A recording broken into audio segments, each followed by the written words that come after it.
I'm Joe, he's Nick, and you are in the combat zone, where the only four things the enemy has to say are bail out, abandon ship, take cover, or we surrender. He got it. I'm so impressed. Yes, absolutely. I was driving down to the studio tonight, Nick, and I was thinking to myself, I'm going to get it right this time. And I practiced it over and over again. It's not hard. It's not hard, but it's been okay. So this is like 26, 27 times now that we've done the show, and what are we going to do when we hit the 50th anniversary? We'll have to figure that out when the time comes. Yeah. Let's anyway, so I got one it straight. Bridge Great. At a time. Yes, one bridge at a time. One bridge at a time. That's right. Let's slay one monster at a time. And there are plenty of monsters out there to slay. Tell me about it. Oh, man. Joseph and I were discussing the different topics that we wanted to bring to your attention. Now, remember something. One of the reasons why you need to listen to the Combat Zone is because there's a lot of stuff you hear about from the left's perspective. I mean, if you go to the mainstream media, you know it's going to tilt so far to the left that you got to tilt the TV screen or the newspaper or whatever you happen to be consuming your news from 45 degrees to the right just to get the story straight. I mean, it really is that bad. So what Joseph and I struggle to do every week, and some days we're successful and some days we're a little less than successful, is to bring you the news of the day and the different issues from a conservative point of view, even if you're not a conservative. Well, it's not just conservative. Let's call it a common sense point of view. All right, fine. Because I was going to say it doesn't matter what your political stripe is. You're going to hear a different point of view. And when you're developing your own worldview, doesn't it make sense to have more than one input? So that's what this show is all about. That's what I love about it, because Joseph and I are always right in our points of view, and we're just trying to convince the rest of the world that we're right. So until every person out there agrees with us, our mission is not done. It's like saying we're going to run out of money. No, we're not. As long as there's something to invent, as long as there's something out there that someone else can make somebody else's life better with, there's going to be capital to fund it. And it doesn't matter what it is. Now, there's a lot of turmoil around that, but I'm getting into. I just finished listening to Hazlitt's book on economics, and that's where all that comes from. I highly recommend that, by the way. Henry Hazlitt, that's it. What do I call him? Hazlitt? Hazlitt. I don't know. He's no he's longer with us. God rest his soul. But he that when I listen to it, it's about 6 hours worth of audio, and I break it up into about 20 minutes, half an hour. It's about all I can take because I want to digest what I heard. And what I want to do this time, I'm going to go back through it, but I'm going to have a pad and I'm going to take notes, because everything he warns governments not to do, and the edition I was listening to was redone in the mid-1970s, I believe, maybe a little bit more recent than that. But everything in it that he warns them not to do, they went ahead and did. And the consequences he warns us about, if they do it, all have come true. So it's just amazing. It's an education like you wouldn't believe. And I think it sounds dull until, think economics. Oh, my God, how boring. Not if you're interested in keeping more money in your pocket, it's not. Not if you're interested in good governance, it's not. So those are things that are very near and dear to my heart, and I would guess that Joseph feels the same way. All right, now, I think probably the biggest news story of the week, and let's start here, Joseph, is with Leona I just looked her name up. How did she say that? I don't want to get her last name wrong. Sound it out. A-L-L... No, don't spell it. Sound it out. Alislev. Okay. That's why I didn't want to butcher it. You weren't butchering it, I promise. Okay. Well, Leona Alislev is a former military person. She was an officer in the logistics branch, served her time, retired as a captain. In other words, she had, I don't want to say an average career. She didn't become general or admiral or whatever, but she certainly served her country with distinction. She was a Royal Military College graduate and did her part while wearing the Queen's uniform. And I don't think you can ask much more of a person than that. Then went into politics as a liberal. Now, I don't know why, but she did something this week that I thought as long as there's no surprises coming down the road, but at least as it appears at the moment, showed more integrity than I've seen in the House of Commons in a very long time.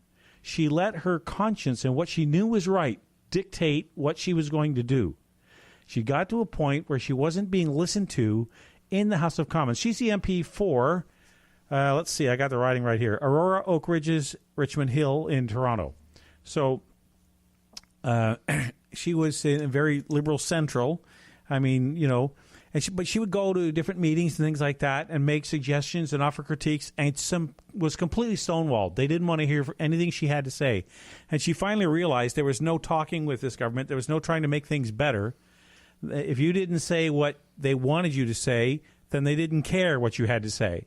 And she had enough of it, and she crossed the floor. Right. So for those listening who don't understand the term cross the floor, she was an elected member of the House of Commons representing the Liberal Party, and she left the Liberal Party the other day and joined the Conservative Party. And in our system, the way it works is that generally speaking, the government benches, the House of Commons is, well, this is not generally, it's specific. The House of Commons is split into one side and another with right. a long aisle in between the benches, and the members of Parliament all face one another. And when somebody crosses from one party to the other, or from the government to the opposition, which is what she did in this case, yes, they actually physically, literally cross the floor and that join. go from sitting on one side of the House of Commons to the other. Now, depending on the size of the political parties, there's some flexibility in that, because, you know, if one political party has 3/4 of the seats, obviously it doesn't work quite that literally, but that's where the term crossing the floor comes from. And that floor is 3 sword lengths wide. Well, traditionally, I don't know that it's still that they still have lines, but they used to have an actual line. You can actually wander out onto the common aisle, between between the pardon me, between the two sides. And by the way, that's where the clerks' desks are and all that kind of stuff, and the mace. And, you know, we can get into that in a future show and all of the little ins and outs of the ceremonial stuff. But it used to be that you were not allowed, there was a line on the carpet, and if you were on one side of the house, you were not allowed to cross the line that was closer to you, and the same on the other side. And the lines were far enough apart so that you couldn't actually hit swords with one another. So it was to physically separate the people, because back in the original, obviously, at Parliament in Great Britain, in London, days, you know, that people would attend Parliament. Members of Parliament would attend with their swords, and it was not unusual for controversy to erupt, and eventually, you know, you could have these brawls breaking out. And so that's where that comes from. They don't really do that anymore. I haven't seen. I mean, they haven't, but they sure yell and scream at each other for it's quite a bit. It's a good thing they don't have sharp, pointy sticks. Yeah, sometimes. So anyway, so she crossed the floor. She left the government party, the governing party, which is the Liberal Party at this time in Canada federally, and joined the Conservative Party. And her reasons were, I think, honorable reasons. She felt that. She didn't agree. This is what she expressed. She didn't agree that the Liberal Party was listening to her and the concerns that she was bringing forward on behalf of her constituents. Although, if you polled her constituents, they probably would have a different opinion. I think that's fair to say.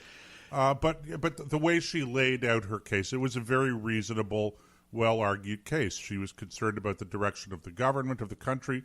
She's concerned about the direction of the Liberal Party. She doesn't think that the Liberal Party represents the true values of Canadians. She feels that the Conservative Party does. And so there it is. Whether those are her sincere, true feelings or not, only she knows. That's right. Did they do polling? You mentioned that this was in Toronto. It's actually just north of Toronto. It's adjacent to the city of Toronto, this particular riding. And it actually has been traditionally conservative. It's not never going liberal, but but it's pretty good suburban Toronto conservative country. So But it you could gotta very well remember- be that she felt that she wouldn't win re-election unless she crossed over and became a conservative. Who knows? You got to remember that everything west of Peterborough, from where I live, is in Toronto until you get to London. Okay, so you're part of the problem, Nick, because if you talk to people in Toronto, they talk the same way. So all you do is you just sort of confirm their bias, right? But of course, Toronto is a big city, and when you consider Greater Toronto, population, whatever it is, 5.5, 6, 7 million people now are in that range. And I'm talking about Toronto, Mississauga, Pickering on the other side, Ajax. The GTA. And then down Burlington, Oakville, so down into the Niagara Peninsula. There are a lot of people living there, and it's Canada's Ontario's biggest city. It's Canada's biggest city, and it's got a lot of ridings. I don't know the exact number, but both federally and provincially. So what happens in Toronto is pretty significant. It I know how dominates many the there are. political scene. And You want to know how I know how many there are? yeah, I know how. Well, I actually know because of the whole Doug Ford Notwithstanding exactly Clause and right. City Hall. So It's 25. It's 25. I thought it was around that. Yeah. Yeah. That's just stuff I should know, but Now, first, let me go back to the swords thing. My son, as you know, is into medieval weapons and armor, and he wants to be a blacksmith and begin to carve out his niche in the world by making these things. And we're involved in something called medieval mixed martial arts, where you learn how to fight with swords and axes and rapiers and bows and arrows and all that stuff. And they have these plastic practice swords. Now, do you remember when Pierre Poliver called out Doug, Mr. Morneau? I'm trying to remember his first name. Is it Brian or Doug? Brian Morneau, our Minister of Finance, and said, why don't you come on? He challenged Pierre and said, why don't you say these things outside the House?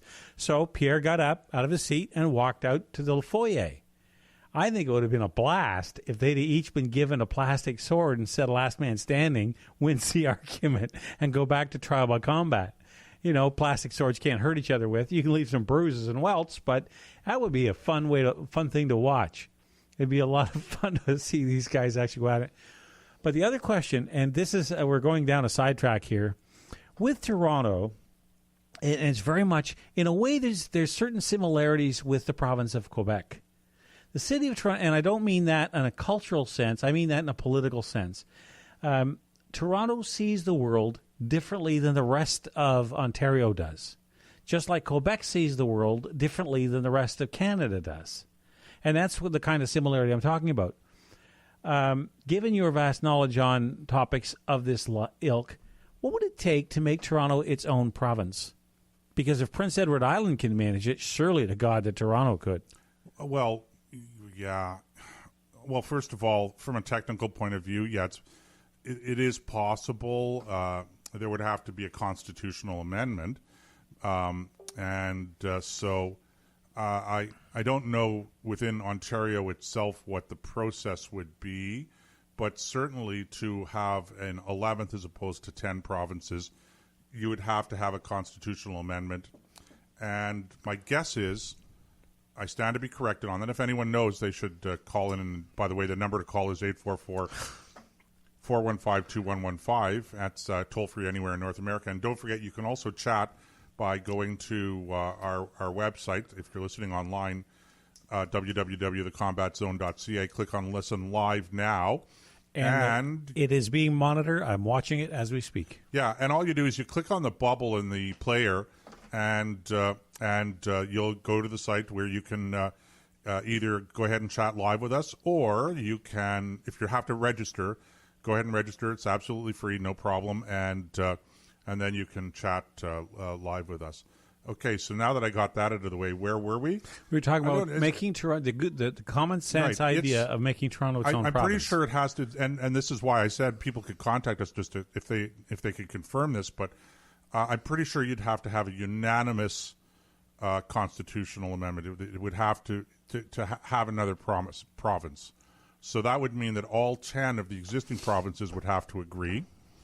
and the federal government would have to agree as well. Well, I can think of 2 or 3 that would agree in a heartbeat. But I don't know why. Yeah, I know it sounds like a wonderful thing, but beware. Be careful what you wish for, because you actually might get it. Right. I mean, the reality is, take Toronto, take Ontario for instance. Okay. Well, Toronto is. This wouldn't have a big effect federally. Okay, but in Ontario it would, because so much of the tax base of Ontario actually is Toronto. So, I mean, remember, there are a lot of provincial highways in northern Ontario outside that is of the all city. true. I hear you on that. But where does most of the infrastructure money get spent? Well, most of the infrastructure money gets spent in Toronto. Absolutely. There's no question, because that's where the population is. That's where most of the economic activity is. But that doesn't mean that this doesn't spill over into the rest of Ontario. No, I'm not saying there's no benefit, but I'm saying when we get to a point where the benefit is outweighed by the cost, both economically, socially, politically, because how many times have we heard it? Toronto does not understand rural Ontario, because if you take Toronto out of the picture, the rest of the place is one small town after another, right? Outside of Toronto, you've got Hamilton, you've got London, you've got Woodstock, you've got Kingston, Kitchener, Windsor, but all of these places are under 1 million people each. Don't forget Ottawa. Yeah, Ottawa's okay, fine, Ottawa, which is around 1 million. Yeah. Well, it is and it's not. I mean, if you look at Ottawa proper, then there's 400,000 people here. No, not anymore. Ottawa, the city of Ottawa. If you include the whole geographical area, you're almost at 1 million. Ottawa. That's Ottawa. It's not. There's no city of Nepean anymore. No city of Gloucester. No city of Vanier. Well, they were towns, but I get it. They're with amalgamation. We're around 900,000 people. Yeah, but when I look at the city itself, even in that case, the vast majority of a city the size of Ottawa geographically compared to where the population center is, it's a very clear rural-urban divide. And most of the taxes get spent in downtown Ottawa. Look at the LRT. I mean, I don't want to get too local, but you get the point.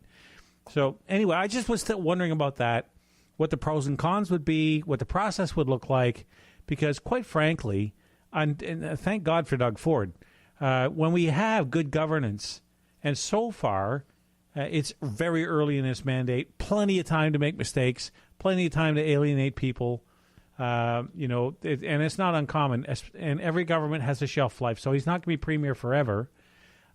We might like him today, but who knows where we'll be 2 years from now. So, but all that being said, when you have good governance in the seat of power of a place like Toronto that reigns over a territory like Ontario or a province like Ontario, then it makes sense.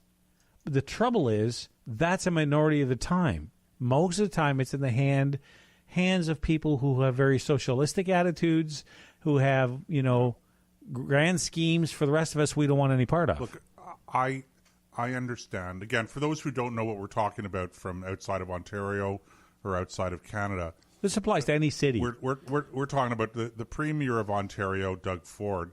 His new government passed legislation reducing the number of councillors for the city of Toronto from, 47? 47 down to 25. 47 down to 25. And there's a big outcry about it. There's a battle that's going on right now in the courts and legislatively over this particular move. So that's what we're talking about. Should the government of Ontario have done this? And of course, it's rekindled the whole question of whether or not Toronto ought to be its own province. And I don't think that that's really serious talk. I think I've been hearing that off and on for years. But look, honestly, okay, I don't see why the city of Toronto has to have 47 municipal councillors. So I think that it's the right thing to do. I don't think that the city of Toronto needs 25 municipal councillors, to be perfectly honest with you. But if you think you're going to get good government, I mean non-left-wing government, just because you reduce the number of councillors, it may make council more functional from a technical sort of administrative point of view, because you don't have 47 people yelling and screaming at one another. But I don't think it's fair to even make the assumption that you're going to get a more conservative or less left-wing council because of that, because that's sort of the nature of municipal politics. They're dominated by the left for a number of reasons. Well, forgive me. I don't mean to suggest that alone gives us, that because right-wing governments can make as many mistakes as left-wing governments can. They just, if they're smaller, then the damage they do is less. That's one thing. Okay. But the other thing is, it's like cutting the legs off one leg off a table to make it sit more squarely on the floor. It doesn't matter what the table's made of. Okay, and I'm not suggesting for a moment that by itself cures the ills. All I'm saying is that if you have good governance, regardless of the party, okay, let's take the politics out of it. Just look at the machinations of governance. If you have good governance, then it doesn't matter who's in power, given the size and scope of the government. For sure, it matters hugely when you have bad governance. So that's why in my mind, that's why you try to limit the reach of government, so that in times when we're well governed, nobody cares, and when times when we're governed badly, isn't that right, Kathleen? Then the damage can be somewhat limited. But I guess my argument would be, Nick, that's an argument for constitutionally limited government, which I'm a big fan of.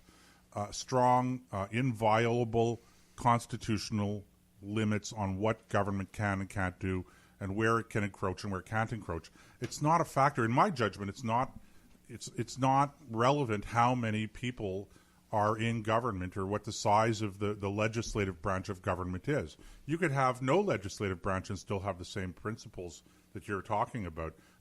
So if you have strong constitutional limitations on what government can and can't do, and just as importantly, a judiciary that respects and enforces those constitutional limitations, and we'll talk more about that as after the the show break. goes on. Then yeah, for sure, 100%. But I'm surprised that the Ford government so early in its mandate and so late in the municipal election cycle in 2018 decided to do this and to do it exclusively in Toronto. But it's not. Politically, I wonder why they've done it, but substantively, I don't think it's a bad thing to do. I think that it's harder to reach decisions as a matter of practicality when you have such a large council, and so probably the efficiency of the council will be increased by having fewer people. But the difference between 47 and 25, cut it down to 10 or even cut it down to 5. As far as I'm personally concerned. Of course, I don't live in Toronto, so frankly, what do I care? But here in Ottawa, I'd be happy having 5 or 6 municipal councillors and a mayor. I think the possibility of getting things done is more effective and more efficient. But that's a different argument altogether, and it's not a given that would happen that way. I just think it's less unwieldy when you have a smaller council. I agree with you. For the most part, there's no argument between us on that. I know I have my own opinion about why he did it now, and I think that we've got a couple minutes before the bottom of the hour yet, so let me give you why I think he did it. He's fresh out of the Toronto-centric. He was a municipal councillor in Toronto, so he knows it intimately well. Recently, it's not like this is 20 years ago. That's true for sure. Me. The other thing is that the timing. I mean, the next general election provincially is 4 years from now. So if he waits, and the next municipal election is 4 years from now. So if you got to do it, I guess if you're going to do it, you've got to do it now. Because if he waits till after the election's over, they will bog him down for the next 4 years, tying him up with consultation and panels and every trick in the book to slow this down. Because the last thing, why do you think they're howling so upset about it? It's because they don't want their powers limited. They want to continue the junkets they're on. They want to continue to spend other people's money like it's water. So he knows that. And he also knows that if we go beyond the next election cycle, the chance of him getting this done slip to almost zero. So get it done now. Do it now. Take the pain, take the heat, whatever it is, get it done. And then by the time the election comes around, you're already down to 25, and you can move on. You can say, okay, we're done. Now we have the rest of the province to worry about. But I get it. At least that's the way that I see this. Yeah, again, I from a practical point of view, if you're going to do it, if it's important enough to do, then I frankly don't see any other way than doing it now, because the timing just doesn't work otherwise. The way that the election they'll just cycles tear them are apart in the next. So yeah, I get that. I still am not.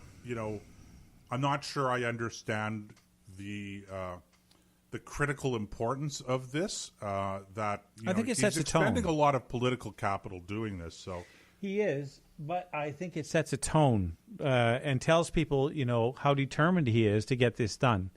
And one of the things I want to talk to you about a little bit later in the show is polls, especially on this issue. I'm not so sure I believe them, but on the other hand, it is what it is. So yeah, we'll get into that. We'll talk about that. But to come back to this, Toronto is its own province. Yes, you know what? That's been a pipe dream of mine for years. I don't know, man. And the only good thing to come out of Toronto is the Maple Leafs, who beat the Senators last night 4-1. I don't know what they're doing right now. They're playing them again tonight. When was the last time the Maple Leafs won the Stanley Cup? When's the last time the Ottawa Senators won the Stanley Cup? The 1920s. Well, that it wasn't, but that wasn't even. I know that they like to say that's the last time the Ottawa Senators won the Stanley Cup. Well, it is. It's factually accurate. That's the last time a franchise with that name won the Stanley Cup. And then there was something like, a 75-year hiatus? That's not my fault. Okay. That's not my circus, not my monkey. I understand, but the Maple Leafs are in a different class altogether. You got that right. I'm not a Senators fan. I'm a Montreal Canadiens fan. So. Oh, you poor man. Well, I'm only a poor man because they haven't won the Stanley Cup since 1993, which, by the way, is a disaster when it comes to the Montreal Canadiens. Yeah, they have really fallen apart since then.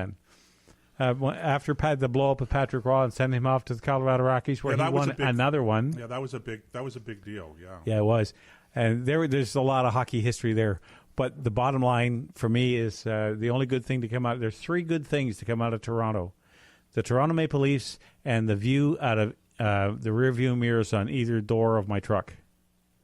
Other than that, I don't see much good in Toronto. Now, there's a lot of really great people in Toronto, but the city itself, although to be fair, I hate cities anything over 50 people. I don't like I shouldn't say that. I have Killaloo, where I live, is only got 700 people. There's like 150 or 200 homes. Are there 700 people in Killaloo? In the town itself, yes. See, I would have thought it was fewer than that for some reason. Well, that's if you count the dogs and the chickens. And there are a lot of dogs and chickens in Killaloo. Well, there's enough to make 700. The population does increase dramatically in the summertime, of course, when our affectionate term for them is the idiots come up. The people who try to shoo snapping turtles, 40 or 50 pound snapping turtles off roadways while they're standing in front of it with flip flops. That's always fun to watch. Wondering how long they're going to keep their toes. Anyway, I'm teasing them, of course. Okay, we're coming up to the bottom of the hour. We love it when people come out to our little town and spend their money. We're going to have to take a break there, Nick. And so we'll be back in 3 or 4 minutes. Get up, stretch your legs, get yourself some cold refreshments, and we'll be back into the thick of things once we get back. You bet. Stay right there. We'll be right back.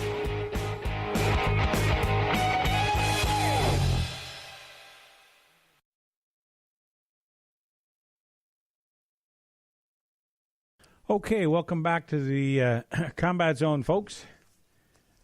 He's Joseph, I'm Nick, and this is the best place to get your news from a conservative point of view. It's a lot. We're having a lot of fun, and one of the things I want to get into in the next segment is the idea of we have a lot of polling is done in politics here in Canada, and it's what's funny about it is that we seem to live and die with polls. Now, there's a poll out there right now, which to me is like wagging the dog, right? You do a poll, and then politicians respond to the poll. Instead of doing things and then have polls reflect the attitude, even though that's how they're couched, a lot of times. This idea that you have the government doing things and people reacting to it and pollsters measuring that reaction. That's what you think of. But I'm not so sure that's always the case. I think a lot of times politicians are watching these polls as closely as we are and doing their own internal polling, focus groups, all these kinds of things to figure out what the public mood is so they can design their programs and platform to suit that public mood, which is a terrible way to govern. Because then you end up, it's just bad governance. You know, that's not saying to people, here's the direction we want to go. This is what we want to do. If you like it, come and vote for us, which is in a nutshell the way that things are supposed to work. So this most recent poll says that most people in Canada, and they break it down, it's an Ipsos Reid poll, it's on the CTV website today, are saying 50 to 60% of people across the country are opposed to Doug Ford, which is now a moot point, by the way, using the Notwithstanding Clause to get this done that we were just talking about before the break. Right. So the poll says that the majority of Canadians, including the majority of citizens of Ontario, and if I'm not mistaken, because I don't have it in front of me, I just glanced at it briefly, this majority of citizens of Toronto, if I'm not mistaken, or I should say the majority of those who were polled, are opposed to Doug Ford invoking the Section 33 of the Charter of Rights and Freedoms, the Notwithstanding Clause, right, in order to get through this change in the in reducing the number of councillors for City Council in Toronto. Mm-hmm. That's right. And you're right. Look, Nick, there are polling is not inaccurate. It's not a perfect science. There are probabilities that are engaged, and so, but it's not a bad way to take a measure of public opinion on various issues. And you're right, a lot of politicians actually do use polls to, see which way the wind is blowing and then tailor their policies to those polls. But another thing is that sometimes you can design a poll in such a way that you're going to likely get the results that you want, and then you publish the poll, and it's a way of shaping public opinion as opposed to just testing public opinion, because people like to be on the bandwagon. People don't like to feel that they're isolated and alone. And so, if you're in the majority opinion, you feel good. You feel, okay, yeah, it's a psychological thing. So that's But I see that more as a problem than like people. If I could pick one thing that seems to be a social ill in our society, it's a lack of self-confidence. People don't have they don't have the inner courage, which is how I define self-confidence, to stand by what they believe in. So in other words, they can be easily swayed by well-worded questions without taking the time to actually digest what those questions are asking But them. on something like this, like using the Notwithstanding Clause, in fairness, I don't think that people care. It doesn't affect them one way or the other. So it's a purely academic question. So, most people are not really responding on principle. Most people are responding based on, the kind of things that they've been hearing for so long, one of which is, use of the Notwithstanding Clause is a bad thing, you can't do it.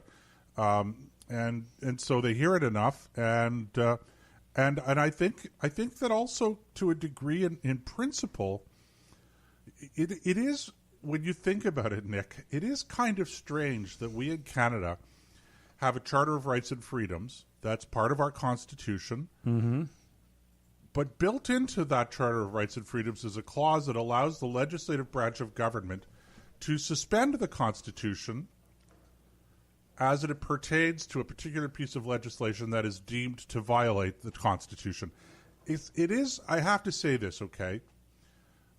It is kind of strange. And on its own merit, if I didn't understand the history, if I didn't know the history, and I think most people don't know the history of how we got the Notwithstanding Clause inserted into the Constitution in the first place. But if I didn't know the history, I'd probably go along with that and go, really, what's the point of having a Constitution if you can simply invoke the Notwithstanding Clause to suspend the Constitution as it pertains to any particular piece of legislation? Now, there's a sunset to that, meaning every 5 years. Every 5 years you have to renew your application of the Notwithstanding Clause. If you don't do that, then it expires, and whatever the court ruling is that was overridden by the Notwithstanding Clause goes into effect. But I'm sympathetic to those people who go, we don't think you should invoke the Notwithstanding Clause. If you had a plebiscite, if you had a referendum on it, my guess is that people would go, take the Notwithstanding Clause out altogether, because it just doesn't make sense. But what I don't understand, and John Robson made this point in the National Post the other day. He said, or it was Brian Lilly, one of the two, said, where was the outrage? Because the judiciary has his own version of the Notwithstanding Clause built into the and this is why the Constitution that we have, thanks to Pierre Elliott Trudeau, is such a mess.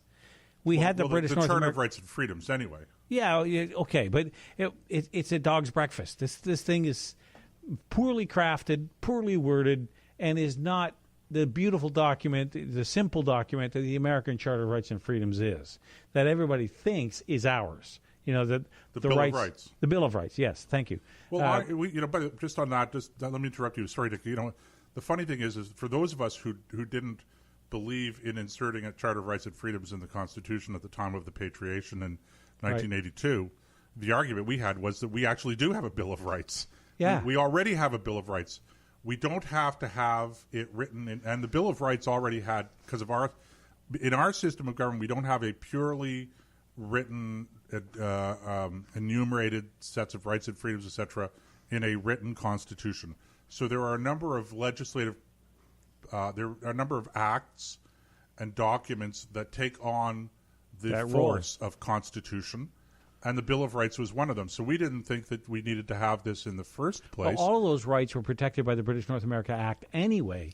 We didn't even need the Bill of Rights. But the Bill of Rights under Diefenbaker, which is the one that you're talking about, is a far better document than what we have now. Right. And, I don't know if it was better or worse, but the Charter of Rights and Freedoms that we have now was not necessary. And the only reason that you would have a Charter of Rights and Freedoms inserted into a written constitution, as it was to elevate the judiciary above the legislative branch of government. Right. Because theoretically the Bill of Rights could be changed, it could be amended by the legislature, even though it has a constitutional power. Right. Okay, so they create this Charter of Rights and Freedoms. But the argument at the time, Nick, was that the Charter of Rights and Freedoms did exactly that. It ran roughshod over the legislative branch and made the judiciary supreme. Right. And that is very, very contrary to our system of government. So the provinces that were holding out on agreeing to the insertion of the Notwithstanding Clause were looking for some sort of way to get out. And what ended up happening was the compromise was to insert a Notwithstanding Clause to allow the legislative branch to actually override the Charter of Rights and Freedoms when the time came, which is exactly the reason why they wanted to put the Charter of Rights and Freedoms in the first place. So the whole thing became nonsense, redundant, paradoxical, irrelevant. Okay, so why do it in the first place? But that's the history of the Notwithstanding Clause. Right. Okay. And the fact whether you and I like it or not, it's not the point. We now have this dog's breakfast, and we have to work with it. So, but the question I was leading to was the judiciary within that Constitution, within the Charter, I should say, or within our Constitution, which I can't remember the section, but they have their own ability to do that, and they use it all the time, and nobody ever complains about it. Well, how do you mean? Well, the judiciary can suspend. I should pull up the article from Brian Lilly because I can't remember it well enough. I think it was Brian who wrote it.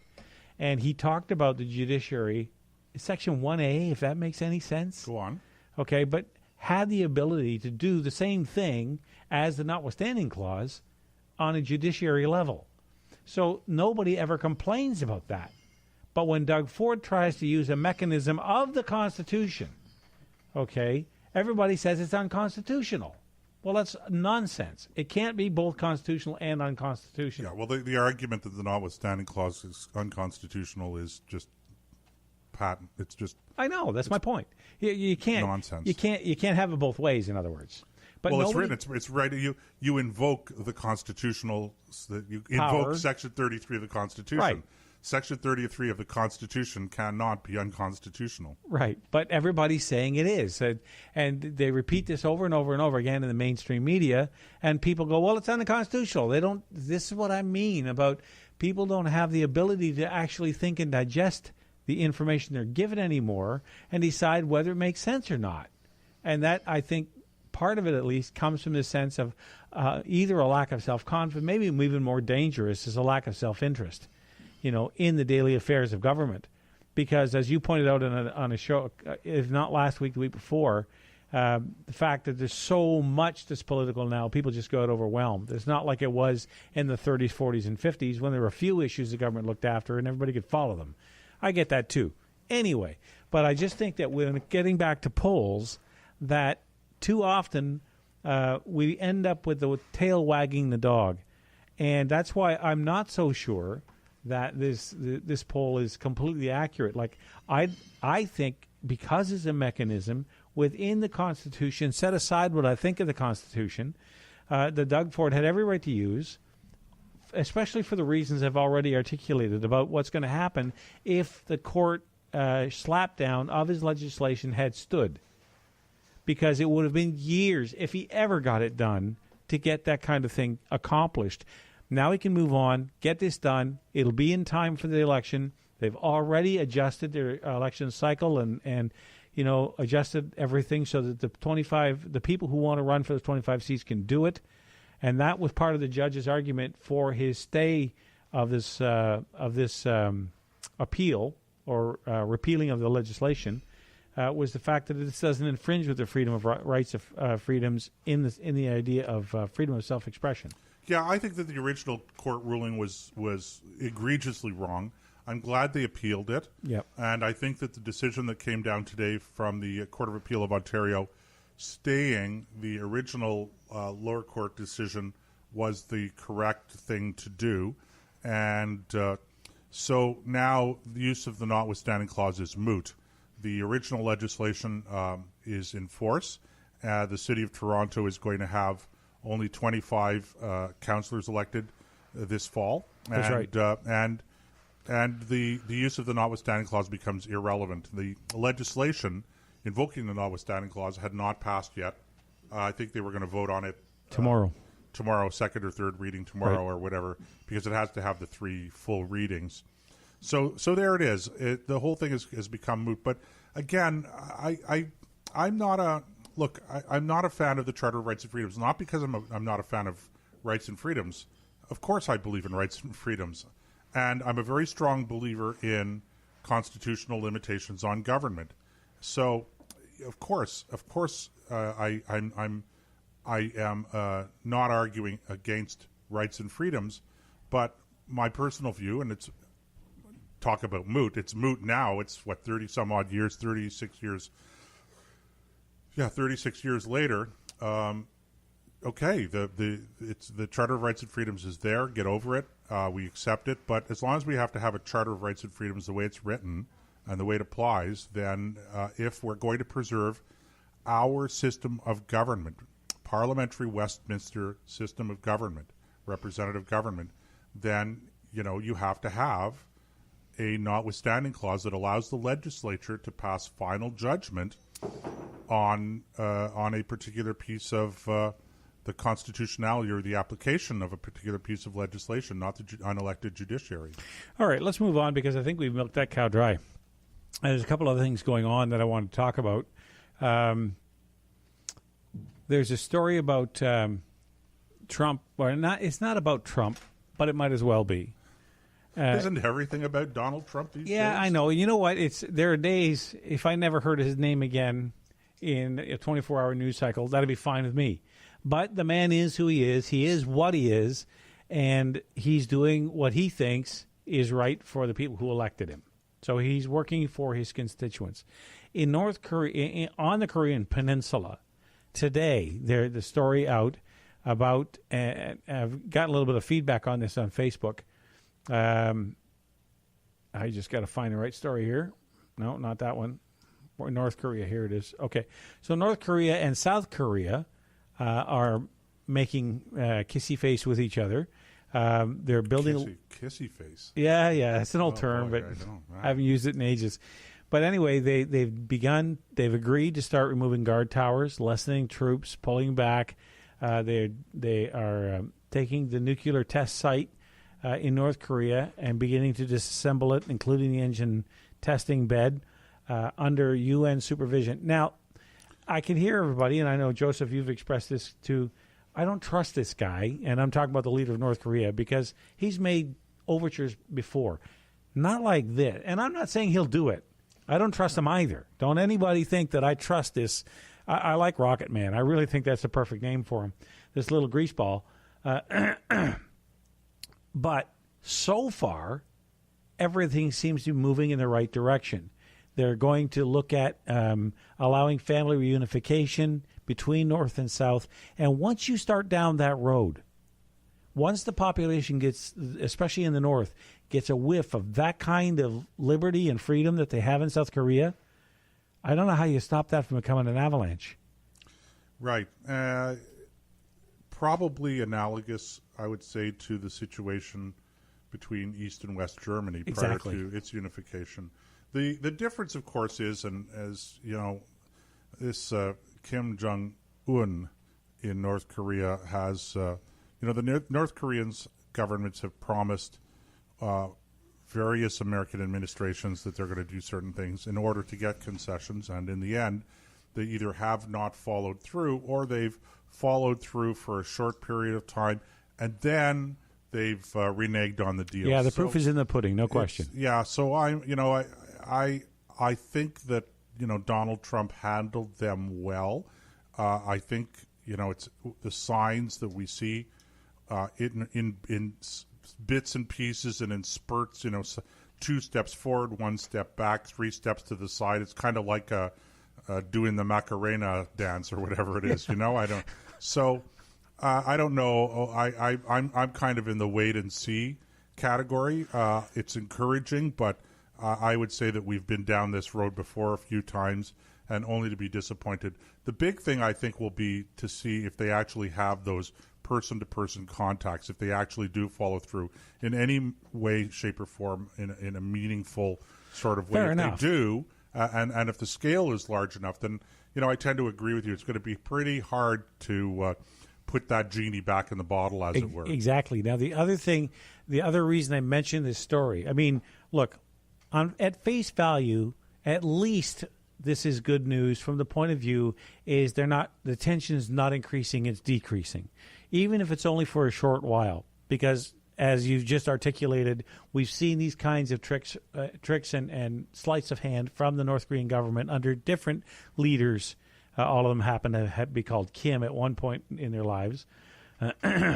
But to me, what the other story that's in this is, if this had been the Obama administration that had done this, they would be singing the praises of this off every steeple in North America. They would be talking about Obama's statesmanship and his ability and his foreign policy and how brilliant he is and how wonderful it is and how the world is so much safer. The oceans are receding.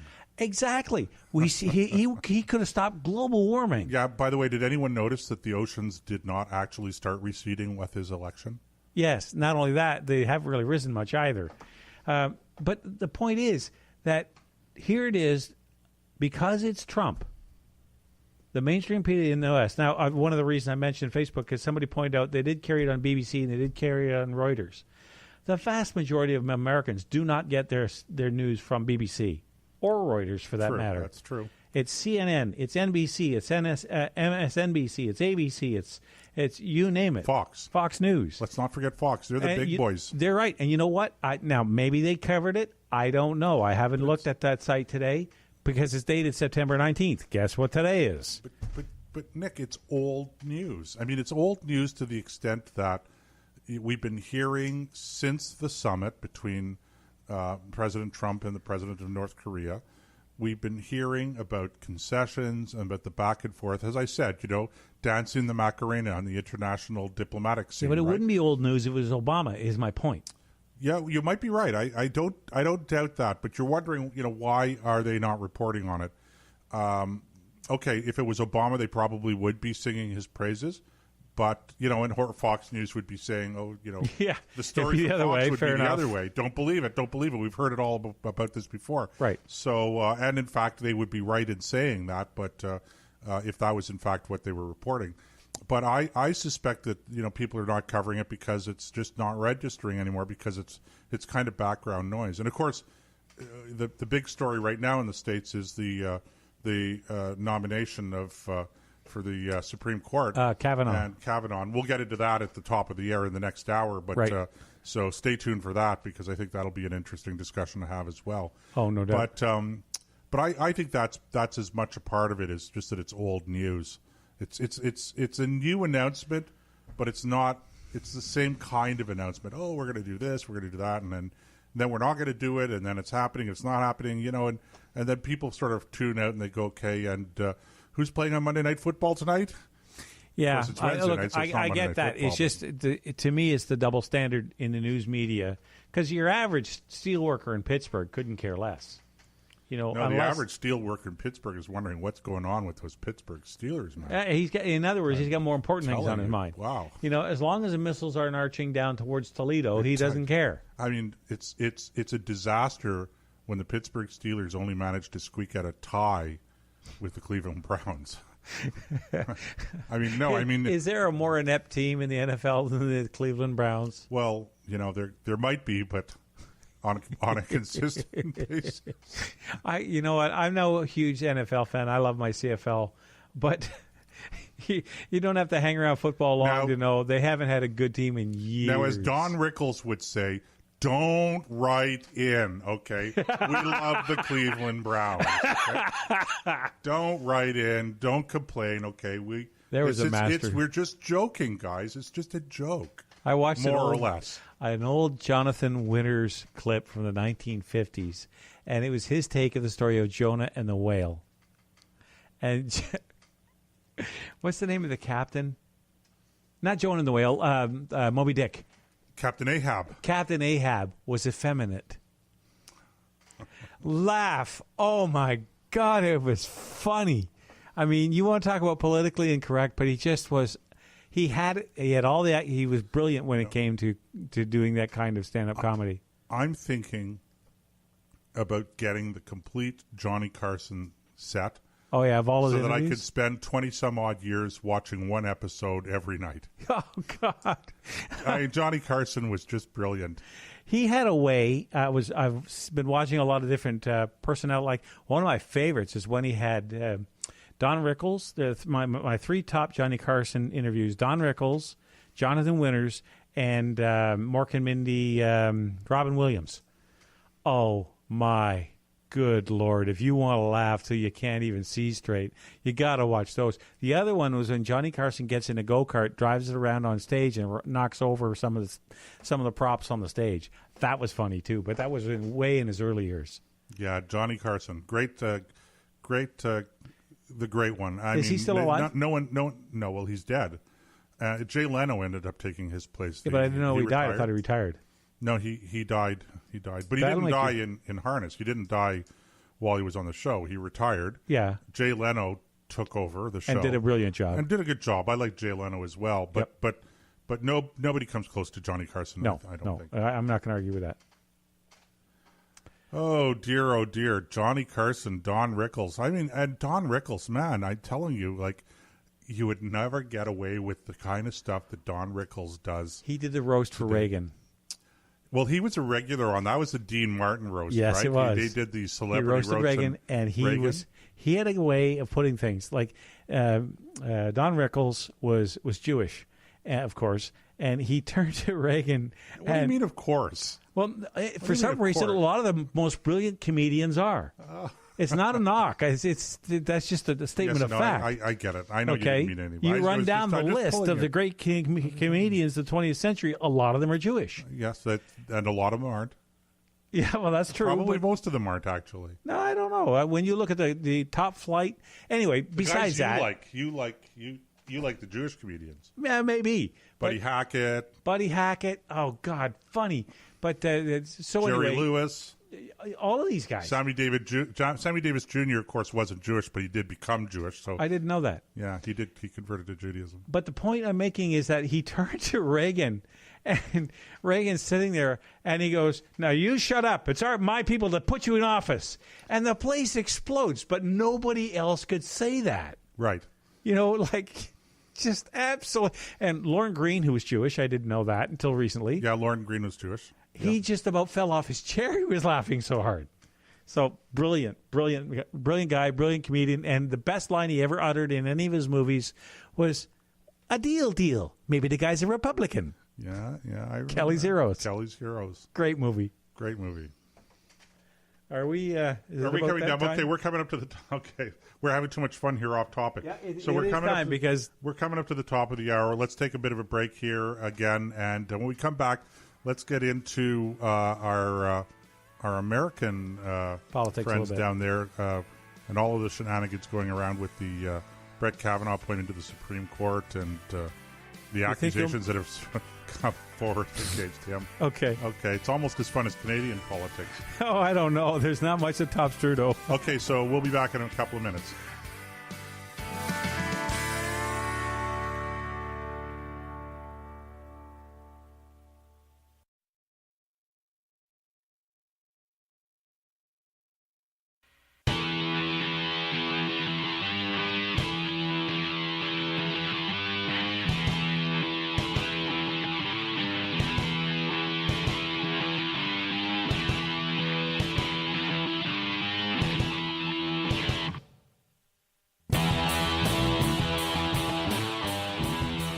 Okay, we are back on hour number 2. You are in the combat zone. I'm Joe. He's Nick, and rushing back to his place at the table in front of the mic in our underground secret location bunker somewhere in Eastern Ontario. Bunker B. Allegedly. I don't know. We could be across the river there. Oh dear, there's Nick trying to stir up more trouble. What can I say? It's funny because I don't need to work that hard at stirring up trouble. I can get into plenty of it without trying very hard. Okay, Nick. Yes. We spent some time talking about the foolish silliness of the kookiness of the Canadian Constitution and Charter of Rights and Freedoms, and et cetera, et cetera. So let's get into some American politics right now, and we're talking a little bit about the appointment or the nomination of Brett Kavanaugh to the Supreme Court of the United States. And it looked like, obviously these things have become very partisan in recent years. But this is a partisanship notwithstanding. Here we were. I think that it could be safe to say that the nomination was going to go through. Not smooth sailing, but they're all set to have a vote. And then, lo and behold, along comes this PhD professor in California, Christine Ford, and I think she teaches clinical psychology. I don't know if she actually practices. And she alleges that Brett Kavanaugh attempted to rape her, or at least sexually assaulted her, maybe not sexually, some 35 years ago when they were both in high school. And now the question is, will the appointment go forward? And I guess, there are a number of items that we could talk about here. And, I think it's interesting, especially for our American listeners, to hear us talking about this here in Canada. And let me just take a second and say that, Americans have to understand that so much of what goes on in the United States dominates our media as well. It may be not to the same degree. Let's say it's not in the States, of course, it's 100%. Here in Canada, let's say it's 75%. So Canadians are actually following this as well, I think, quite keenly. And there's a lot of talk in Canada about Donald Trump, et cetera, as well. But I think there's some principles involved here. And the first is it fair that somebody could just make an accusation 35 years later that can literally, derail anybody's career, and especially in a case like this where we're talking about appointing somebody to the highest court in the land. Well, I think that this is almost a remnant of the Me Too movement. It's how an allegation alone is enough to ruin somebody's career. And I go back. You go down the list of people who've been destroyed by allegations without any. They just. It's got to a point where the attitude is we have to believe the accuser, even if there's no evidence, we have to believe them. So it's an absolute turning on its head of the judicial system, where you're supposed to be able to mount a reasonable defense. You should be able to confront your accuser. There's all kinds of things in jurisprudence and in our style because we share a common ancestry when it comes to our judicial systems. I mean, theirs is a little different than ours. But overall, it's still the British style. Well, the principles are the same. That's what I mean. But the actual administration may be different in some cases. Well, they elect judges, we appoint them, that kind of thing. There's some subtle differences between them. Right. But in general, the principle applies across the board. Right. And that when someone can come forward, whether it's Brett Kavanaugh or whether it's Patrick Brown here in Ontario or some high-level figure or our prime minister, when these kind of allegations come forward, the standard of proof should be, at least a reasonable doubt, if not, I won't say a shadow. We're not talking about a murder case, but, there's got to be a standard of proof that comes with it. You can't just come out 30 or 40 years later and say, by the way, in high school, this guy molested me. Well, and she's not even alleging that he molested her. I mean, there was it's okay. So the facts, the way I understand them, are that she says that she ended up in a bedroom with Kavanaugh and a friend of Kavanaugh's, and that Kavanaugh forced her onto the bed, climbed on top of her, and tried to remove her clothing, was not successful, and that after some kind of physical shenanigans, not where his friend sort of jumped on top and she managed to wiggle free before anything actually happened and escaped, and that was the end of it. And that was 35 years ago, and she never made a complaint. She never laid charges, etc. So, and my understanding is that she doesn't remember the location. She doesn't remember exactly the dates. She's not sure of how she got there. She doesn't remember how she got back home afterwards. She was drinking. She was, I think, 15 years old, and she was drinking quite heavily. Apparently they were drinking. So, there are a lot of things, there are a lot of holes in the story. But, what I find really interesting, Nick, is that I didn't realize this, but of course, there's no reason why it should be a surprise.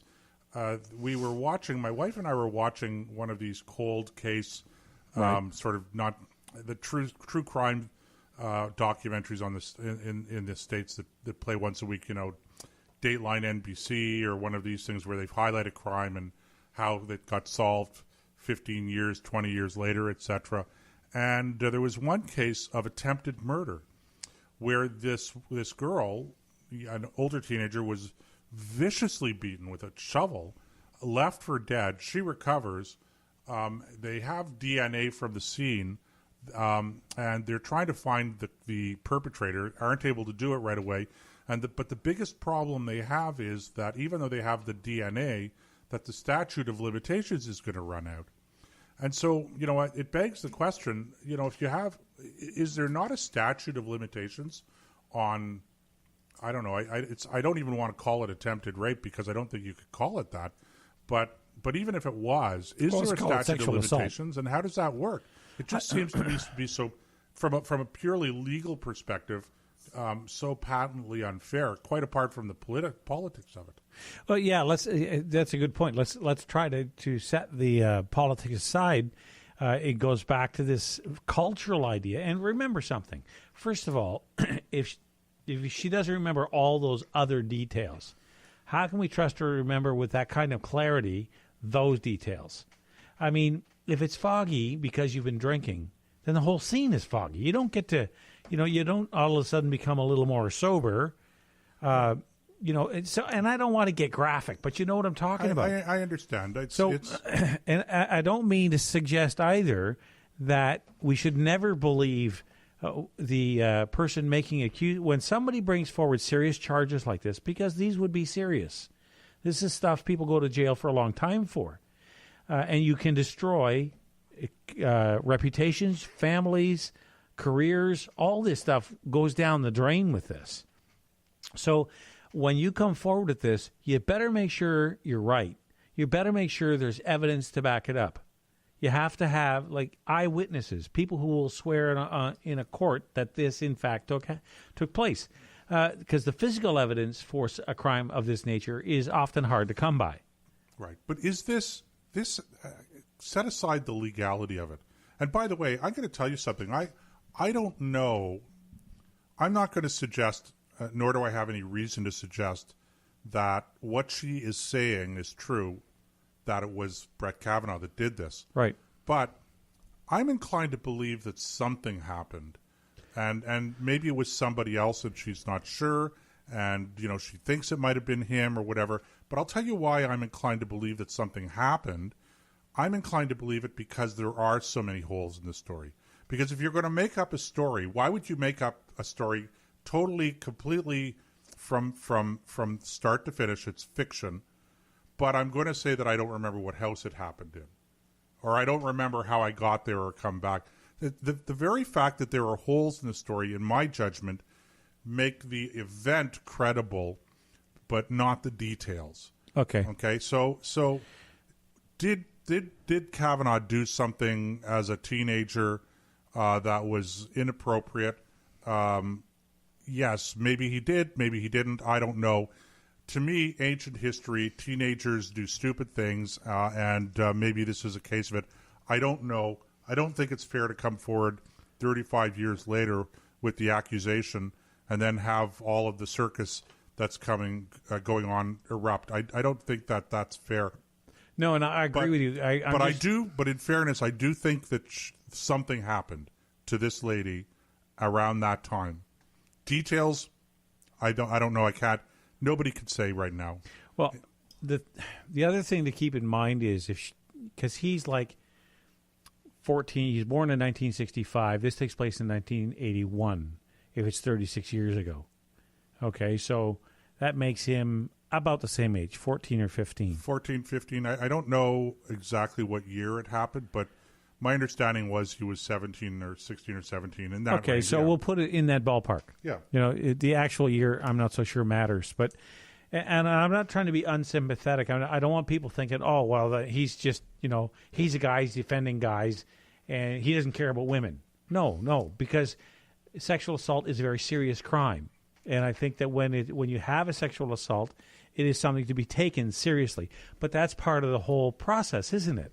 Because if you take it seriously, then you have to run it through a process. If you want to come out with the correct information at the end to make an informed opinion on, you have to be very careful about the ingredients you put in to the mix to come to that conclusion. Right, for sure. So I'm not trying to trivialize this. I'm just saying that let's call it 1981. Or thereabouts. Well, just to pick a date. Let's say it's 1981. He's 15 or 16 years old. The irony is that he could have committed armed robbery and be charged as a youth and have the record sealed. Yeah. And none of this would come out.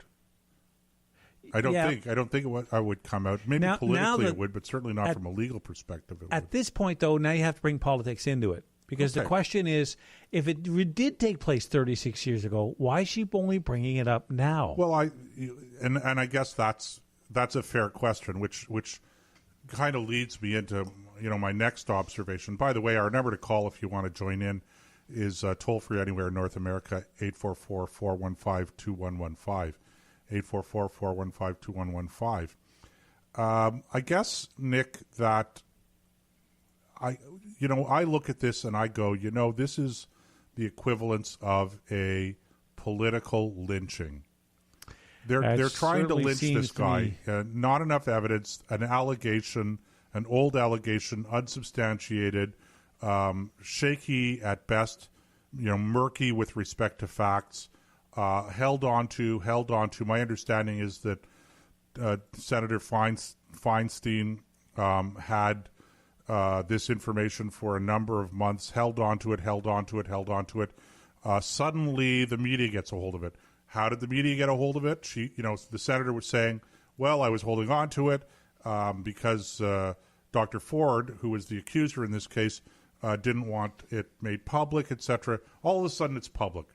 I think somebody from, immediately with my background in politics, somebody's holding up a big sign saying leaked from the senator's office. Okay, yes. But let's set that aside for a minute. I mean, it's clear that this was held on to, and then brought in at the last minute in order to derail the nomination.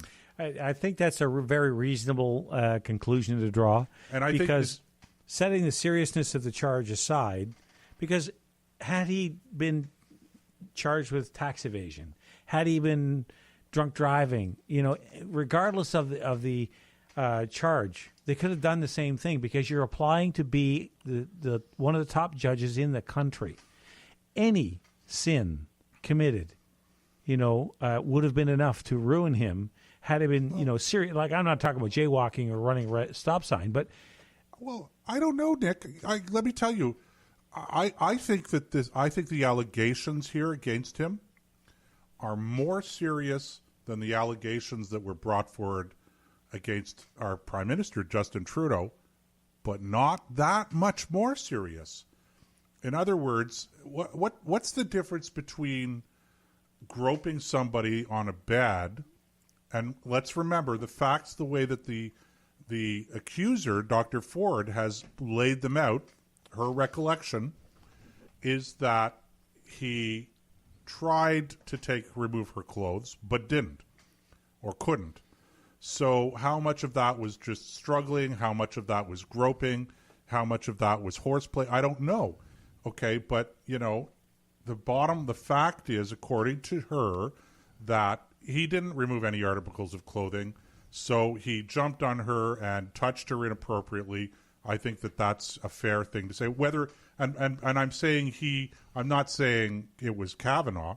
Okay, I'm just saying she says it was Kavanaugh, but whoever it was, whoever that person was, did this. Okay, but what's the difference between him doing that on a bed or him, Justin Trudeau, doing it standing up, coming up, maybe fondling a person inappropriately, not trying to remove their clothing, but, maybe trying to get into their clothing. I don't know, because we never knew the facts. So it clearly, I think that what Justin Trudeau was accused of is perhaps, not perhaps, I said clearly, on a lower level. Right. But not that much lower when you think about it, okay?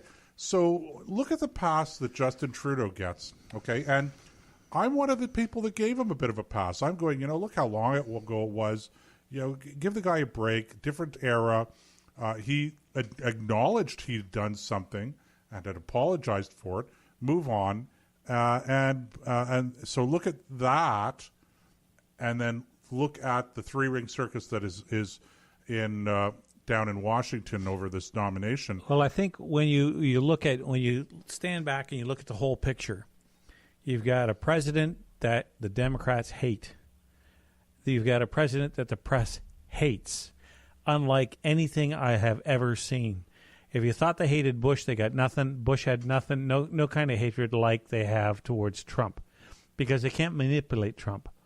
Not only does he not want to hide his skeletons, he's proud of them. He's got more money than the government. You can't bribe him. You can't intimidate him. You can't hold anything over his head, because he looks at you and says, so what? I don't care. So that drives him crazy, because the media likes to think they have this king-making style of power, and they don't have it with Trump. So anything that he wants to get accomplished, they're going to resist. And this is just another chapter in that exact playbook, where if he wants, because from all accounts, Mr. Kavanaugh is going to make a great Supreme Court judge. He's a conservative. He's going to. And the other thing they're afraid of is with a Supreme Court judge, he's there for life. It's like Clarence Thomas. Okay, remember the hullabaloo that kicked up over Clarence Thomas. It was I remember some of the details. They're beside the point now, but they made some kind of really crude sexual allegation against him, which fell apart. Right, I think it was Anita Hill, if I'm not Anita mistaken. Hill, that's right. A Coke can and who cares? But ancient history. But the point is, they tried to derail him. Sexual harassment. It was. Yeah, but it wasn't assault. It was harassment. I right. remember that, yeah. Okay, but they tried to derail his. They found this. We're not even sure the incident ever took place, first of all, because it's so outside his character. Clarence Thomas is an incredible man, impeccable character. It just to imagine him doing that is just beyond the pale.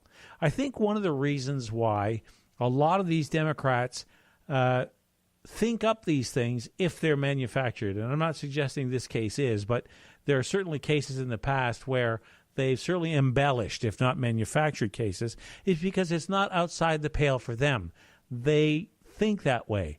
They behave that way in private. So when they want to go after somebody, say, oh, he's a Republican. If we expose him for something like this, he's going down like flames because he's always on his moral high horse telling us how to live. And that's what they don't like. So they're going after him because he's a Trump appointee, because he is someone they completely vehemently disagree with on social issues and on life in general, that they will do anything to derail this. And I think this is a follow to what you're seeing. This is what you're seeing now, playing out in front of us. I guess what I don't understand is why they don't seem to understand that if you're going to go down this road, then your political opponents are going to do the same thing when it comes to you later on. Because they never think about losing. They never think they're going to be held accountable. I don't know how you can not be thinking about losing Hillary when you've Clinton lost never, the last for a election. second, dreamed she was going to lose. But she lost, so they lost. So yeah, that's true, but that doesn't matter. Now it's ancient history. Hillary Clinton is, she's not going to be the next. She's not going to run for president. So now they say, well, that was Hillary. They move on. They pick somebody else to be their star candidate. And they never. The thing about the left is they never admit defeat. They will learn from it and try to be better, but they never admit defeat.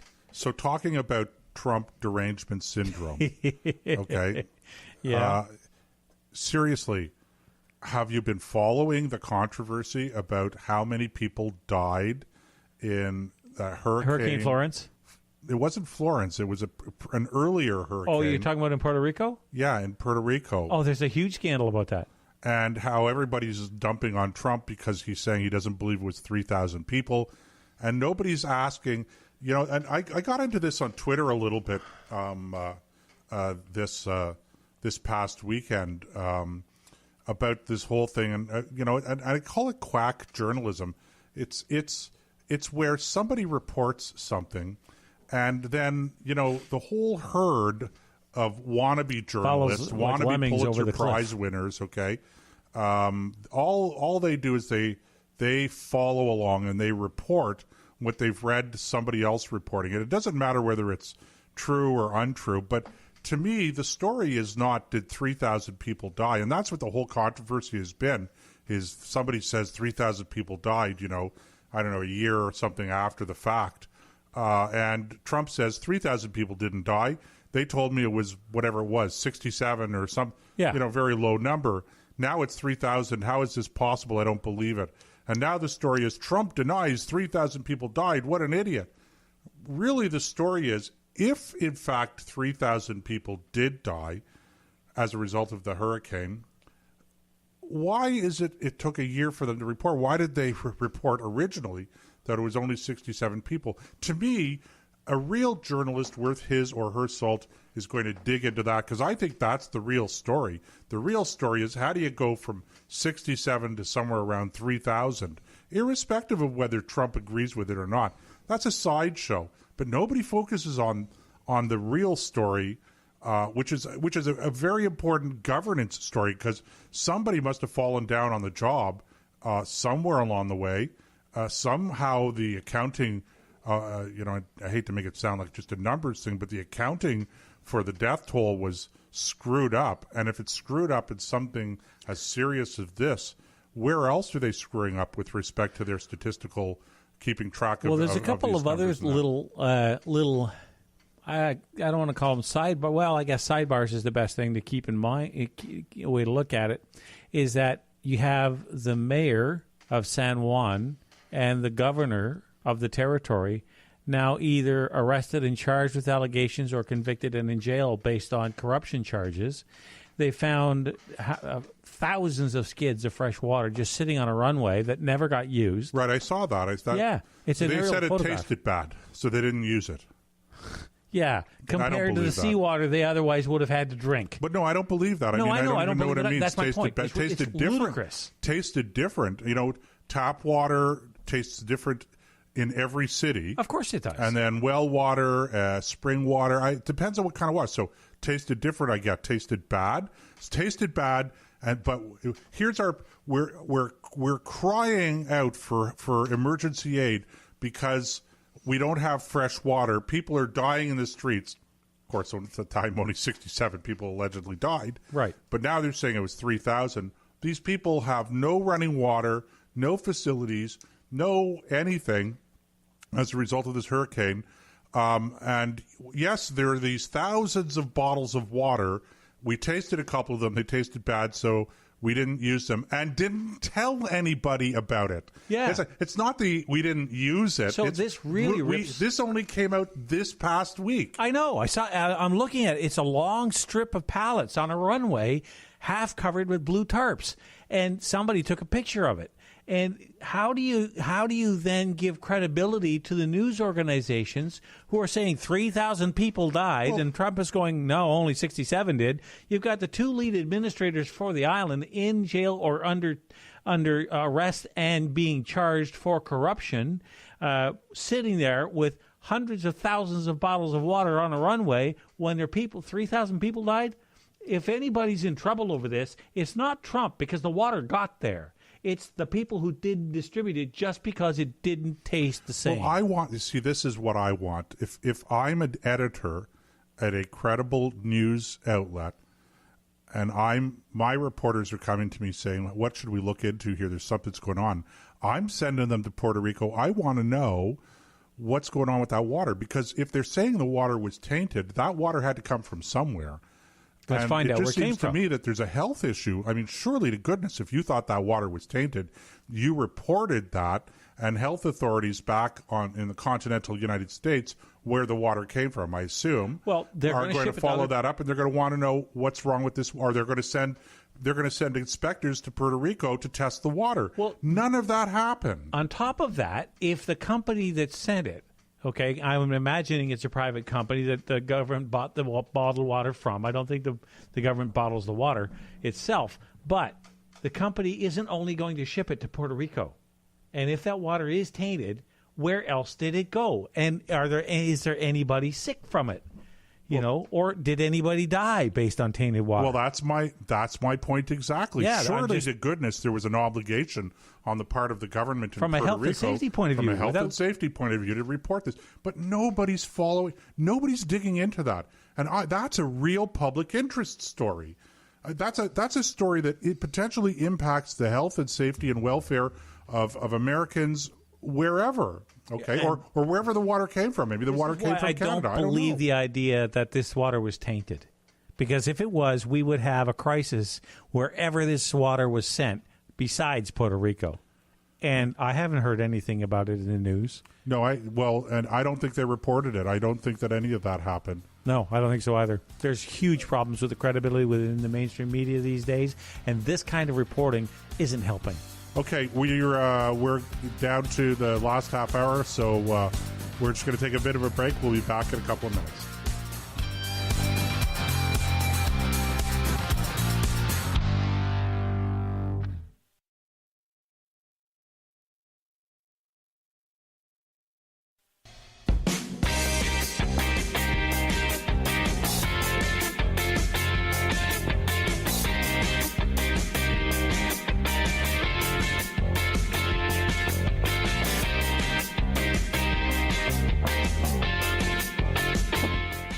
Okay, welcome back to the Combat Zone, folks. Glad you're staying with us. It's we've been having a lot of fun chewing up a lot of topics, and I want to throw another one in the mix with Joseph. This will probably carry us through the next half hour, and I want to encourage you again to reach out to us and let us know if you have maybe a topic you want to talk about, or you want to hear our opinions on, or make a comment about some of the things that we're talking about. By all means, you can do that either in the chat room for the show located at come on. thecombatzone.ca. Yeah, that's right, thecombatzone.ca. Of course, they already know that. They're listening online. Some of them are. So whether they're doing it there or somewhere else, just click on the chat bubble in the player. That's what I was leading up to. That's what I really wanted to say. Call us live. Now, do you have the number there, Nick? Do you know the number off the top of your head? Come on. See, I memorized the introduction. I got the last four, 2115. 844-415-2115, anywhere in North America. See, I worry about the cute intros. He takes care of the heavy stuff. Okay, are you ready? I'm going to say that again slowly so that you can. This is my Robin Williams. I'm no good. He was really good at that. He sure was. So I'm going to stop now making a total fool of myself. 844-415-2115. That's the number. Okay, and if you want to see that number, there it is. If you're on the Combat Zone website, there it is, right above or below the player. I don't know. But call us. We'd love to hear from you. We certainly would. Now, okay, on to the next topic. Have you noticed I've been tweeting as we've been going along? I have noticed you have been a busy little beaver over there. Nick is on Twitter now, guys. What's your N Vandergrat, right? Yes. At N Vandergrat. Spell it, Nick. At is AT. No, it's the AT on, sign. Seriously, man. Oh, okay. Our listeners are a little more sophisticated than that. That means you're just trying to get me to spell my last name and embarrass myself. N Vandergrat. Vandergrat is VAN, D as in dog, ERGRAG as in golf, T. Now to say it, just forget the last G and you won't pull a muscle. Okay, so follow Nick at N Vandergrat on That's Twitter. Right. On Twitter. And you can follow me at Joseph Benamy, JOSEPH BENAMI. There you go. So there you go. You can reach us all kinds of different ways, man. We got it covered. I tell you what, down here we got it all figured out. Anyway, one of the things I wanted to get into was let's get into this. Yes, there is locally here in the city of Ottawa. Some of the students in, I guess, by their age in high school, want to do a protest. They're going to walk out of class. They're going to boycott class on a Friday of all days. Imagine that. Can you imagine? Surprise, surprise. Imagine that. Yeah. So that'll tell you how successful the walkout will be. Anyway, I wonder if it's a professional development day. Does anyone know? We should check. Does anyone out there know if it's a professional development day? No, it can't be because they wouldn't have classes anyway. That's right. Right. Okay. So forget that. Professional development days. We got to talk about that someday at length. There are way too many of them. The kids were back in school for a week and they had a PD day. Blew my mind. I couldn't believe it.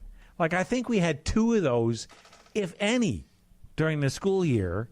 The only time we ever had time off like that was during a blizzard, and it had to be a blizzard. Sorry, what are we talking about now? I'm just PD days. I got off on a rant. Okay, days. I'm going to end that now because I want to come back to this. Okay, sorry. I was reading a hockey thing from Al on the chat room. Sorry, Al, not Al. AJ. Sorry, AJ. What's the score?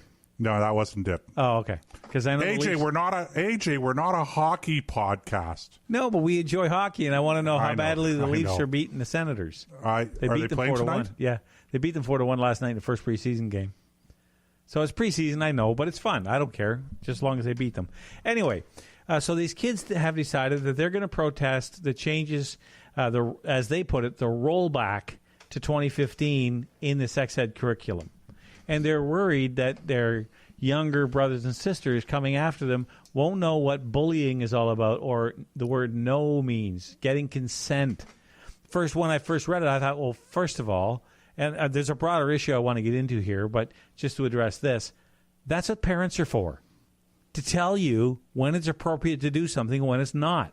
It's not the role of the state to teach your kids that. That's your job as a parent. Right. So if little Johnny wants to go and, pinch little Susie's bum, then Daddy takes Johnny aside and says, if I ever catch you doing that again, it'll be your bum being dealt with, and it won't be a pinch. Yeah. We're going to have a long Not that talk we're about advocating corporal punishment here, guys. We're not advocating it. It's up to you as a parent. If you think it works for you, then you go right ahead. You know the guidelines as well as anybody else does. Okay. Anyway, but so the greater topic I want to broach is the idea that these are kids. They're not old enough to vote. Now, from a practical, logistical point of view, I don't know how you stop this. And I think Joseph made that point earlier before the show, and he's right. How do you stop them from doing this? You can't really, but teenagers smoke when they're not supposed to. They drive when they're not supposed to. They drink when they're not supposed to. So whether or not we can actually stop them is a different thing than telling them, no, you can't protest because, A, you're not old enough to vote. 10 years ago, you were 6. You don't know nothing about the topic anyway. Don't know nothing. That's good English. You don't know anything about the topic to begin with because, you've been in school since you were 4, and the only thing you really know is what your teachers have been telling you. Because how do you know? You can't even make your bed yet, to quote Jordan Peterson. Yeah. So I think Dr. Peterson's maybe exaggerating there a little bit. He's but, making a point. I get yes. it. And whether they know how to make their bed isn't the point. If I could just get my kids to do it. The thing is, look, it's a far more complicated issue than has been presented to them. And what these kids are they're taking a stand. And first of all, let me say, to a certain degree, good for you that you want to take a stand on something. You're interested. My great concern here is that you're not informed. And if you were fully informed, you'd understand that what you're protesting in favor of or against, the issue, the way it's been presented to you, doesn't really exist. In other words, nobody is saying that you can't teach that no is no, or that bullying is bad. None of that is on the table here. That's not the issue. The issue is whether or not certain things of an explicitly sexual nature ought to be taught to grade 1 and grade 2 and grade 3 kids, whether it's appropriate for them in those classrooms. And we always talk about age-appropriate stuff in education anyway. Is it appropriate to be teaching kindergarten children multiplication tables? Are they intellectually and emotionally ready in order to know and understand the topic? Right. And so when the government says we are going to revisit the sex ed component of the current curriculum, that's what they're talking about. They're talking about those really quite few instances where some of the specific topics that are being proposed to be taught, are not appropriate at younger ages. And it's not the government that's saying this. The government is reacting to a lot of outrage by parents of the children who are saying this. So the government, Doug Ford didn't wake up in the morning and go, okay, I want to roll back the curriculum to something because I hate gays, which is really the way it's being presented. Yes. Outrageously, absolutely dishonestly. And it's you're doing a disservice when you present it this way to the students, by the way, guys. You're doing a tremendous disservice to those children, to those teenagers, by presenting them with something that's factually wrong in this manner. Anyway, so this is my big thing. My big thing is not that they're engaged. On a certain level, I hear what you're saying, Nick. They don't know, they don't understand. They're 16, they're not old enough. But they're kind of in between, where they're at an age now where they're able to understand some of this stuff, but they're not informed. That's the big thing for me. Let me address that, because you're right, they're not informed. There's no question of that. And what information they do have is coming from a political agenda built by the teachers' unions. I mean, I'm not... Amongst other entities and people. What's that? Amongst other entities and people. Precisely. It's not just the teachers' union. No, but I think they're the lead snake in this pile. Anyway, the point that I'm making is that, yes, that's all true. But at the same time, the other thing that these kids, and they are kids, I mean, they're just barely, they can get their G2 driver's license. Okay? So we don't even trust them yet to be able to handle a car down a highway. They can't fight for the government. Okay? At 16, you cannot join the military. Okay? You have to wait till you're 17, and even then you need your permission. You can't vote. You can't drink. You can't even buy tobacco. Okay? So there's all kinds of restrictions we put on kids on the kind of things that they can and cannot do. Your rights and freedoms are not handed to you in a block at a particular age, all in one. They come to you slowly over time as you mature, is the way it's supposed to work, and are able to deal with them and cope with them. Like, you can't get married, to the best of my knowledge, under 18. I don't know. 16. Is it 16? Yeah. Okay. So there's, even in that case, there's limits. So right. when you see kids, and I have a real problem with using children for political purposes, okay, like when you see a protest, and there is an exception I'll make because I know I can hear it coming already, is when if you see a political protest where a bunch of union people are out, and I'm picking on unions, I know, but that's the best example I can think of, and they bring their little kids and they teach the kids little sayings, and they we're out here because we want clean water. Are you kidding? At your age, all you want to do is jump in a puddle. You don't know the first thing about clean water. Anyway, the point is that I have a real problem with using children to put forward a political agenda. The exception I would make is for the pro-life movement, because you never see children being given a voice. They're there, they're in the crowd, but they don't play any kind of role. So that's a little different. So if you had a protest, let's say the parents wanted to go out and protest, and their 16-year-old wanted to go with them and learn from the experience, that's fine. But to have something run and contrived by a 16-year-old to go out and protest something they have no control over, can't vote on, and aren't ready to deal with yet anyway, I think should be verboten. Right. Well, I don't know how you look, short of saying, okay, no, you don't have permission to leave class, therefore you're skipping school, whatever the consequences. Yeah, and that's the only. That's as far as I would take. Okay, I don't know how you can ban these protests. What I'm saying is the most important thing for me, the issue that I find the most problematic is that they are based on false information, and you're indoctrinating these young adults. You're calling them kids in a certain sense. They are, but they're also young adults too. They're in that sort of transition phase. As I said, I like, on a certain level, I like the idea that these people want to be engaged. They're passionate. They want to make a difference. But the most important thing in democracy is that you don't just get to vote.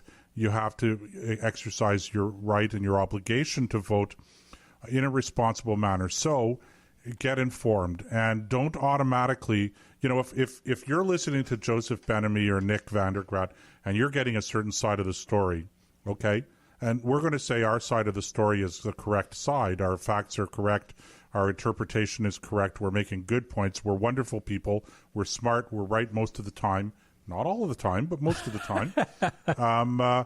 Okay, so, but even then, I'm going to tell you, don't take what we're saying for granted.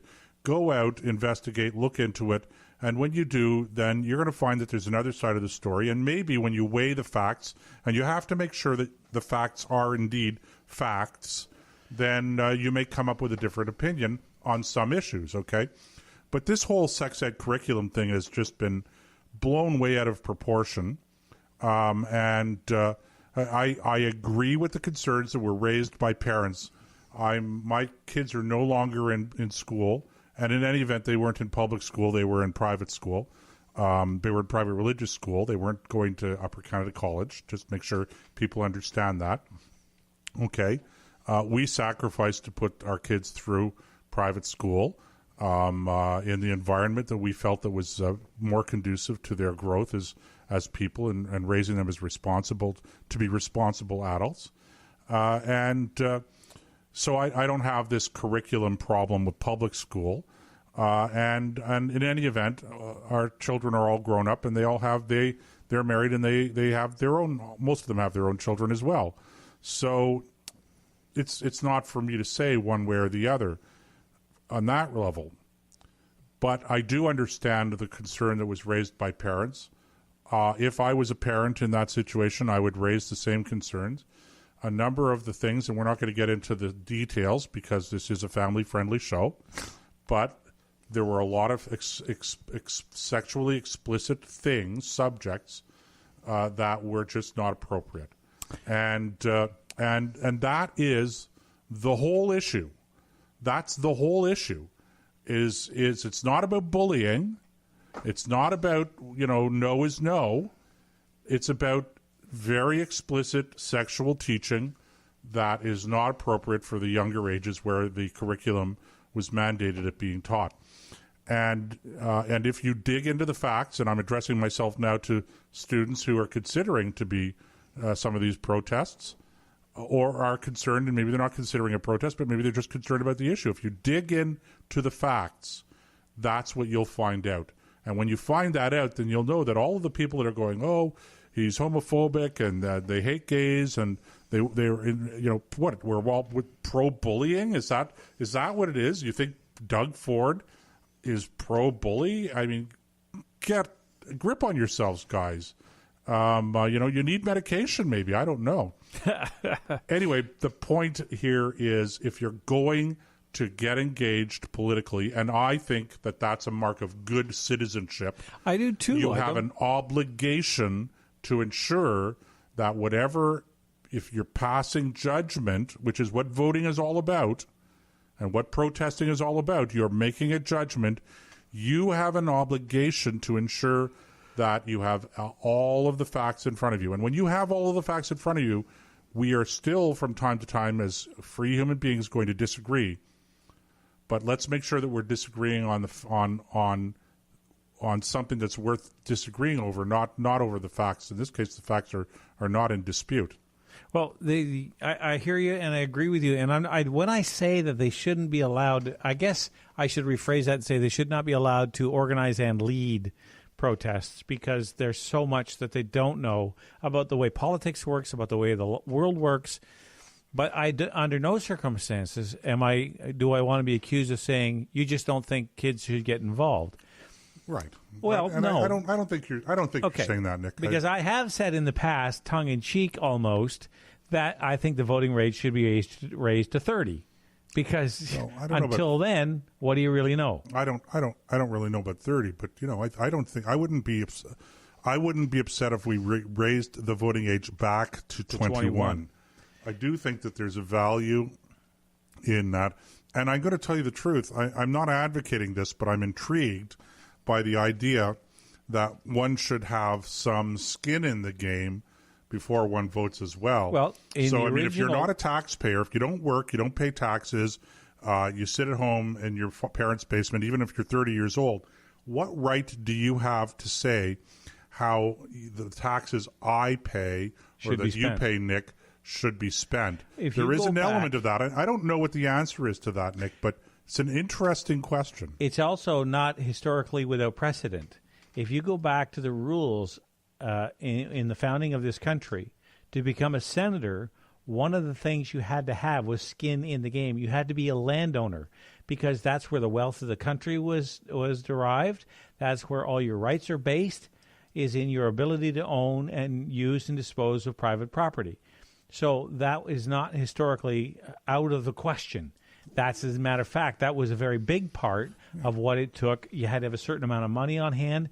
In other words, you had to be, and there was a time when only landowners could vote, right? Because for the very reasons that you have articulated, right? So if you wanted to talk about that, okay, and I didn't really I'm being a little facetious when I say 30 years old, because there's a lot of people who work really hard at 24, 25 years old, pay a lot of taxes, and have every right to decide to be part of the decision-making process about how their taxes are going to be spent. Which is essentially what government is about. Government is about collecting taxes and spending it. That's right. How's the best way to do that? Right. That's what these discussions all come down to. Essentially, but to be 16 years old in high school, going out and organizing a protest against something you know nothing about, You don't get to vote on the rest of your curriculum. Nobody's protesting.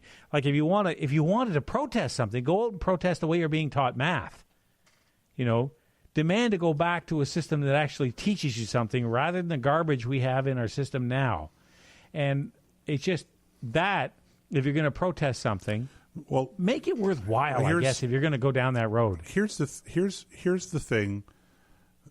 Here's the real problem, is that when you don't know something, you don't know what you don't know. I saw that. Where did I read that tonight? And, I don't know. Oh no, it was yes, Prime Minister. The last line of the skit was, "But Mr. Prime Minister, I don't know what you don't know." Right, but it's not a joke. It really is true. When you don't know history, you don't actually know what you don't know, and so you think you know it. Right. Same with geography, same with science. Any topic same you want to with, mention. This is the whole man-made global warming fiasco. Of course. Really revolves around this, because if you don't know some of the basic science and some of the basic history of climate change, which I have to tell you, I didn't come up in the school system that was stellar. I think I came up probably in the generation that was where the decline had really started. Right. But even I knew as far back as grades 4 and 5 that there was such a thing as cyclical climate change, and that for various reasons that the climate did alter in cycles drastically over the historical periods. I knew that. So when I hear about climate change today, I ask myself, the first question I ask myself is, why do people automatically think, okay, it's got to be due to human activity? I'm not saying that it's not. I mean, I am saying that now because I've actually thought about it, looked into it, researched, and I'm going, okay, I don't see the compelling case that it's human activity. I see a lot of interesting theories. I don't see any actual hard data that supports those theories. And until I see that, I'm not going to jump onto the man-made climate change bandwagon. But so many people do, because they're bamboozled. They're bamboozled by numbers and statistics and terms like science and scientists, okay, which has become so badly used now, misused, the term science. Mm-hmm. It's like nobody even knows what the scientific method is anymore, except for a handful of scientists who do know and are not afraid to speak out, or even a handful of lay people like myself who understand what the scientific method is, and say, okay, but you guys aren't even using a scientific method. You can't, in the way you've structured your theories. Okay, so a little off topic, but the point I'm making is that when you don't know what you don't know. You don't know how much you don't know. And therefore, you're very susceptible to being led down the garden path with anything that sounds plausible. Well, and I couldn't agree with you more, because let's face it, history being one of my favorite topics, especially Canadian history, there's all kinds of things about, like take the recent controversy about Lord Edward Cornwallis and Sir John A. Okay. That should have been something that propelled people into the streets in outrage. Had they understood who these people were in a historically significant way, neither man was perfect. They were human beings living in a particular time where things that were happening in those days would never be tolerated today. But you can't judge these people based on modern standards. You have to look at the culture they lived in and the kind of men that they were in that culture. And both of those men played pivotal roles in creating a Canada that we now call the greatest country in the world. And to pull down their statues just for some short-sighted political agenda by a few malcontents is absolutely outrageous, and we should never stand for it. But the reason that nobody ever gets upset about it is they don't know who Sir John A. was. Okay, he's on the $10 bill. He was our first prime minister. But do they know anything about him? Do they know the things that he did in office? Did he know, what the controversies were while he was in office. The railroad tie controversy, the Louis Riel situation. And when you're talking about Edward Cornwallis, do they know why he issued the order to scalp the Micmac? Because the Micmac were scalping settlers. Right. It wasn't just a clean, let's go kill all the Indians. That wasn't the way it was. Nick, we're running out of time again. It's a very interesting show, some controversial topics.